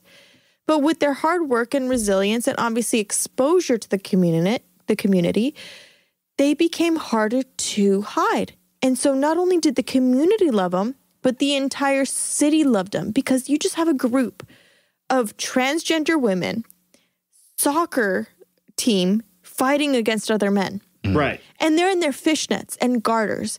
And they're Oh, so they're like, they're dressed out, showing they're up. fucking killing it. With their pink hair, they're fucking killing it. They're doing so good. And at first... Is there a video of this? Oh, yes. Oh, yes. Ooh. Oh, yeah. Ooh. And they became a local icon to Link the city. in the bio. Link in the... Oh, obviously. I'll send the link. They became such an icon to not only the neighborhood, but to the city that the community leaders could no longer hide them. Right. And now they are a loved idea and loved sporting event every year when they come out. That's awesome. Because they don't only show the resilience of their community, but all of Mexico City. And they recognize this as being a double-edged sword because they gain... Exactly. Yeah. It's a double-edged sword because they gain the respect and the love of their community, but they're now they're recognizable everywhere they go. They can no longer go, like Vicky can no longer go to her hairdressing studio as presenting as male and pretend that she's not a trans woman anymore because they know who she is. Which is both good and bad because then you are openly living as yourself, but then you no longer have plausible deniability. Exactly. You become a target. Exactly. So they get the continuous catcalls and sexualization, but they are now seen as icons for the entire Mexico City, if not the whole country. People swarm to see them play the tournament. And this is like a local community. It's as if like our community... Is it still going on? Yes. Dude, we gotta go. Yeah. We gotta go. This sounds fucking lit. And this sounds awesome. Even if they do get accosted and they get catcalled, it has helped their community of Tepito, which is full of drug dealers, hitmen, cartel. It has helped them understand what it means to be different. And the way that they can explain it is your likes do not define you as a human. Your likes of salsa, your likes of spicy food, your likes of colors, of like what you want, colors that you want to dress in, does not define you as a human. What you want to be does not limit you from being a human. Right. And that is what has come from this group of the gardenias. They are human, no matter their likes. Ooh, I'm loving this. So every year, October 4th, if you want to watch the tournament, the gardenias, a full group of trans women, will do the tournament, and they do pretty well. They win a lot. And to think that they're doing this all on Mexican Independence Day, it's a beautiful thing, really. On Cinco de Mayo. On October 4th, Mexican Independence Day, which is Spanish for October 4th, Cinco de Mayo. I gotta say, it really means a lot to me as a white man to be able to enjoy this culture. And to be able to appreciate that. Okay, good. Corner to you too as well. Okay, great. Yeah. I will say, if you want White to know man's more, corner. if you want to know more about Tepito, because this barrio is a lot bigger than what anything can explain. Like these are just 3 stories of 3 women. It's a very big ecosystem. On Spotify, there is a podcast called Tepito Barrio Brava. It is in Spanish, but you can get the transcript and you can translate it in English. Great. So please visit them. There are two women that really go into depth about what the barrio is. And it's more than just the drugs and the sex workers and more about what it is about being a socioeconomic community that is just been there for thousands of years. Right. It's been there for so long, and it's just the traditions have been there. Yeah. And it's just about the trauma that's been left behind by colonialism. Right. I mean, that is a lot of it. Yeah. Now, I have a request. This is to Jamie and to Sally. Let's do a little wrap up on this episode. En español, por favor. Oh. It's about Caitlyn Jenner. What would you like us to say? Just do a wrap up. Speak from the heart. Do a wrap up as El we would. Corazon. Oh, okay. Do a wrap up as we would. Okay. Did I get that right? En español. I got it right, though, right? Okay. Yeah. Yeah? So I'm gonna That's right. That's right. Okay. So I'm going to say muchas gracias por escuchando este podcast de nuestro grupo de Nashville y que disfruten los programas que vienen por Smashville. Trashville. I agree with all of that. Sí. Whatever Y, you said. Y la última cosa es por la raza, güey. Por la raza. What do you want me to say exactly? Whatever you want. Whatever speaks from your fiery Latin.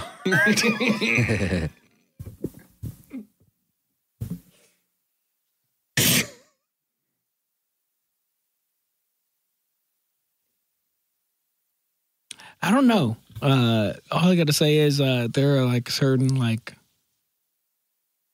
Mexican restaurants that I will like gatekeep. I'm like, no, you ain't gotta know where I eat. It's too good. Okay. I will say, This is all supposed to be in Spanish, right? I will say, okay, y si estás en Nashville, por favor, visita Garcia's en la ciudad de Gallatin. Está muy rico.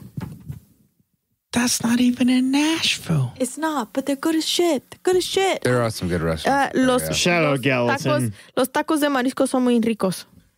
Thanks for doing your best, Gallatin. No. Oh, tacos y mariscos. No pruebes el Fuego. pozole o el menudo. Está bien grasoso. ¿Y Está por bien qué piensas eso? Está bien grasoso. I don't like it. I don't like ¿Y it. por qué no? Es bien grasoso. You know, no say, but appreciate. No. Tacos No, y marisco. trust me. If you had to eat menudo, you would say fucking ass to that shit. No, you're fucking. What? Listen, I love tripe, but menudo, bleh. You like menudo? What? I do. You don't like menudo? It's so jiggly and wobbly and greasy. Oh, it's fun. Fuck it. though. I don't know. I love tripe. I love tripe. Me too. But menudo, Okay. No. You know, from the Tacos y marisco could you describe has menudo amazing pozole. so menudo is made of tripe, which is innards. It's the internal lining of a stomach, which I love in pho because I love Stomach the lining. I like the texture to it and the sternness of it. But in menudo, it becomes soggy and it becomes infused with the oils. So it's basically like meat jello. Yeah. And it's good for you. I like It it. is. sounds good It for is. you. It's, Pho I is just very good don't for like you. meat jello. yeah, well, each Okay. their own. So Sally has Meat jello is no what they idea called what me in she's high talking school. about. Okay. Listen, I Uh-oh. love pozole. Oh, Pozole God. We're is getting into the fucking But we're getting into menudo? the Mexican Honduran fight. Oh, God. Menudo is hard to fucking swallow, sober or hungover. No, hungover is Just let him amazing. go. Just let him go.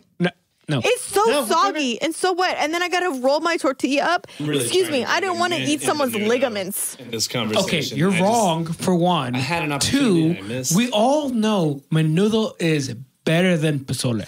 You can shut the fuck up right now. You can shut the fuck up. You can shut the fuck. I'm gonna shove my foot so far up your ass, you're gonna be like, I I'm like gonna, a grilled I'm gonna cheese puppet, and I'm gonna some puppet your tomato mouth, soup. and I'm gonna say, pozole es el mejor. Fun. Isn't this fun? Look This at is this. I'm Great. not saying that like it's okay to hit a woman, but like, you know, if I Good. have I'm glad you're knives not on saying me. that.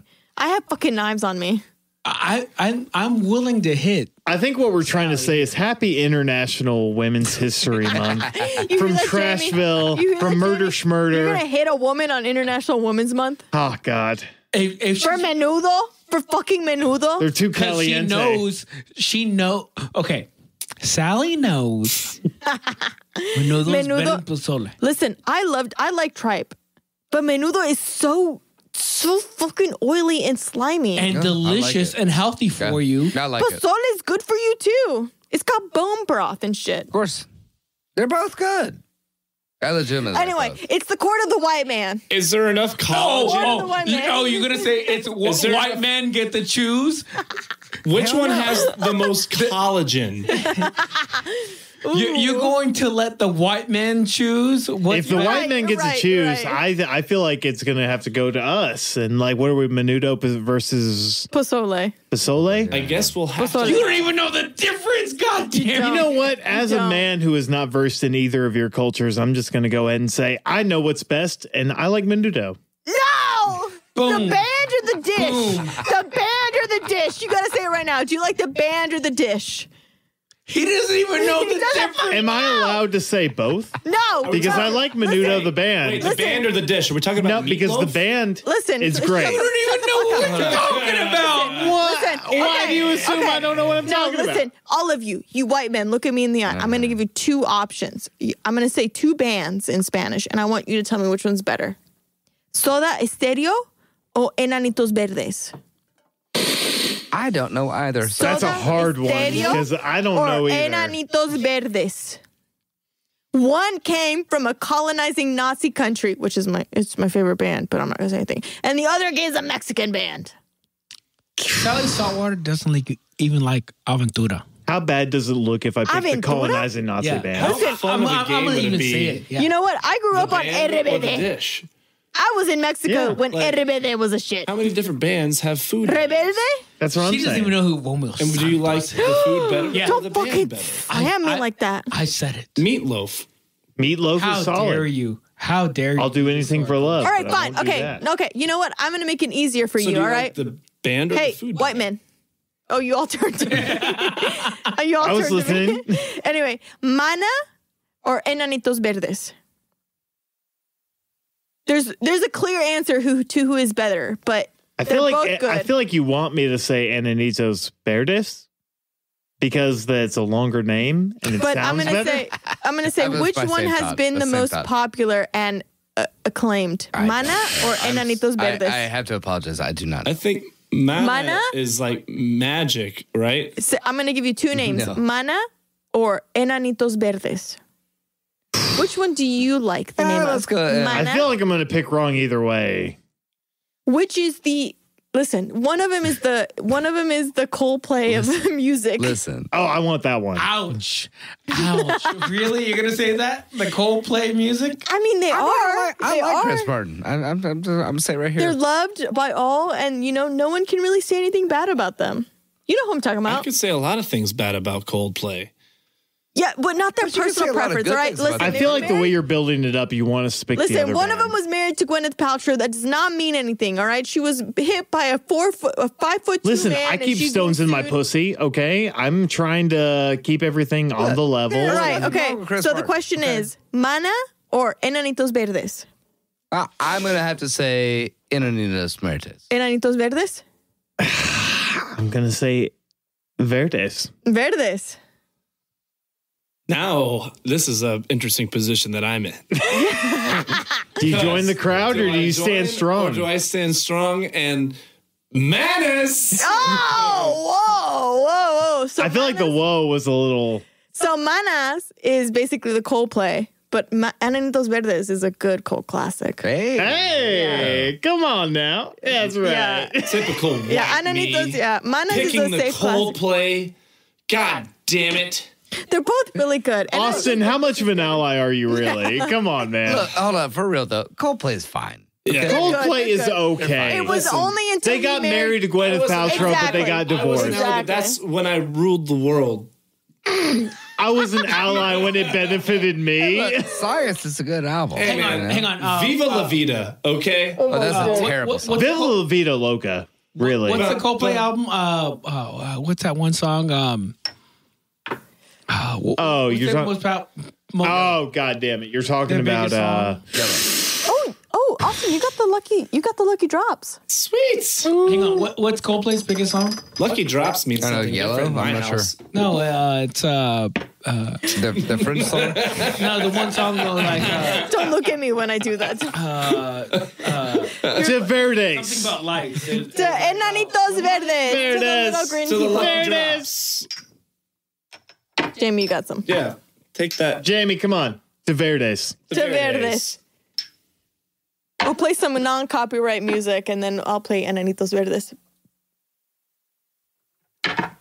Anyway, I would like everyone to lift their empty shot glasses and repeat after me and say, "Por la raza." Por la raza. Woo! See, That's a good she stop loves down, that. actually. And the book of mysteries closes on our heroes. Until next time, my fellow wanderer, my kindred spirit in the graveyard, we had some laughs, some scares, and maybe even learned something along the way. Think of us for your next podcast listening pleasure. Think of us when you go to sleep, when the house settles, and you close your eyes and feel something there. If you like what you hear, subscribe. Follow us on Instagram at Trashville_USA. And if there's a true crime story you want us to cover, email us at don'teatthemailtrashville@gmail.com. Cubs win! Cubs win! Cubs win!